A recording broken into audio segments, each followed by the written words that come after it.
చేస్తున్నాడు. ఎందుకంటే నువ్వంటే ఆయనకి ఇష్టమైపోయావు. ఎందుకంటే నువ్వు బలహీనులైన వాళ్ళ కోసం అన్నీ చేస్తున్నావు కనుక. ఇది చేయడం అంటే ఏంటంటే దేవుణ్ణి ప్రేమించడము. ఇవి చేయడం అంటే ఏంటి చెప్పండి? దేవుణ్ణి ప్రేమించడం. దేవుణ్ణి ప్రేమిస్తే కనుక మరి దేవుడు ఏం చేస్తాడు తెలుసా? సామెతల గ్రంథం 8:21 వచ్చింది.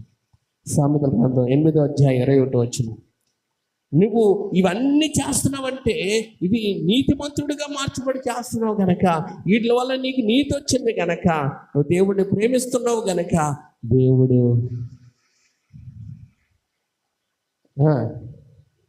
దేవుడిని ప్రేమించడం అంటే ఏంటమ్మా? కనిపించని దేవుడిని ప్రేమించేస్తావా? నేను ప్రేమించేస్తాను, I love you Jesus, I love you Jesus ఒకసారి చెప్పిన నీకు ఏమీ ఆశీర్వాదం రాదు. ఐ లవ్ యూ జీసస్ అని పాటలు పాడించినంతలో రాదు. ఇది దేవుణ్ణి ప్రేమించడం అంటే.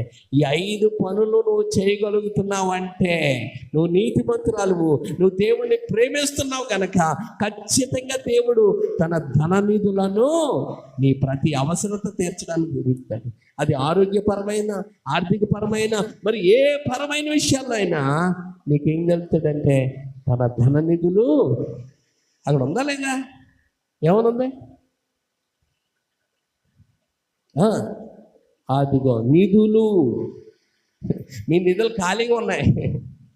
ఆ నిధులన్నిటిని ఏం చేస్తాడు? ఆయన నింపుతాడు. కొంతమందికి ఇంట్లో బోర్డు ఖాళీ ఉంటుంది కానీ ఏ సామాన్లు ఉండవు. అన్నిటిని నింపాలంటే ఏం కావాలా? నిధులు కావాలా? ఆ నిధులన్నీ ఆయన నింపుతాడు. దేవుని స్తోత్రం. నీ ప్రతి అవసరత క్రీస్తు యేసు మహిమలోనే తీర్చబడుతుంది. హల్లెలూయా.